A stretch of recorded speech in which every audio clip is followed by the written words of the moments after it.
Hi everyone, welcome to my channel. চলো আজকে দেখে নেব তোমার পার্টনারের কারেন্ট ফিলিংস কী রয়েছে তোমার সম্পর্কে। ঠিক আছে, কি ভাবছে তোমার পার্টনার তোমাকে নিয়ে।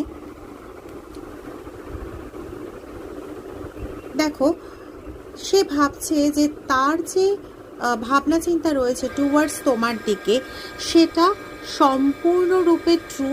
সে ভাবছে যে সে তো তোমাকে ভালোবাসছে, কিন্তু তুমি তাকে তোমার মন থেকে পুরোপুরি তাকে মেনে নিতে পারোনি, এটা তার মনে হয়। মেবি মাঝখানে হয়তো কোনো রকম তোমাদের মধ্যে যোগাযোগের বিচ্ছিন্নতা হয়েছে, বা তুমি হয়তো কোনো কারণে এতটাই ব্যস্ত ছিলে যে তাকে ঠিকমতো প্রপার ওয়েতে সময় দিতে পারোনি। মানে আমি বলতে চাইছি তোমাদের মধ্যে হয়তো কমিউনিকেশনটা কোথাও একটু মিসম্যাচ হয়ে গেছিলো, যার জন্য এই ব্যাপারটা এসেছে। ঠিক আছে, কিন্তু আমার অ্যাট দ্য সেম টাইম একই জিনিস মনে হচ্ছে যে মানে তুমি যত লেট করবে, ঠিক আছে, যত তুমি লেট করবে তত না তার মনে হচ্ছে যে এই ব্যাপারটা যেন আরও বেশি ডিফিকাল্ট হয়ে যাচ্ছে। ঠিক আছে, এই রিলেশনশিপে বোথ একসঙ্গে থাকা, এই রিলেশনশিপে যা প্রবলেম আছে সেটা রিজলভ করা, এটা যেন তার কাছে মনে হচ্ছে কি আরও ডিফিকাল্ট হয়ে যাচ্ছে, এবং এটাতে কিন্তু সে আরও বেশি ভুগছে। এবার আমার ইনটিউশনে যেটা আসছে সেটা বলি, এতে কিন্তু তোমার পার্টনার না এতটুকুও আনন্দ পাচ্ছে না, এতটুকুও মানে ভালো নেই।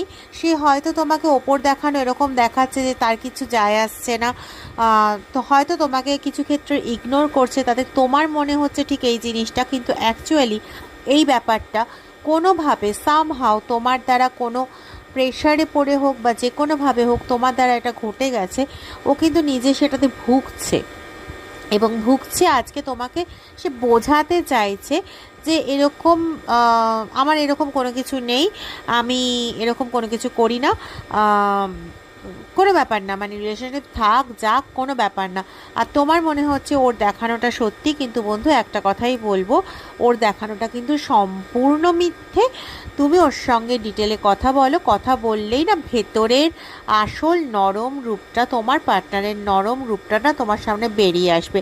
যত দেরি করবে তত আরও এই হার্ডেলটা আরও বাড়বে। ঠিক আছে, তো সেটা দেরি না করে মানে কি বলবো, খুব ভালো কাজ হবে, যত তাড়াতাড়ি সম্ভব তার সঙ্গে কথা বলো, কথা বলে সমস্যার সমাধান করে নাও। হ্যাঁ, প্রথমে যখন কথা বলতে যাবে হতেই পারে কোনো রকম ঝামেলা হলো, প্লিজ সেই সময় কিন্তু তুমি তোমার ইগোটা দেখিও না, তুমি ওকে বোঝার চেষ্টা করো এবং ওর সঙ্গে কথা বলো, তোমাদের সম্পর্ক আবার ভালোভাবে তৈরি হয়ে যাবে। ঠিক আছে।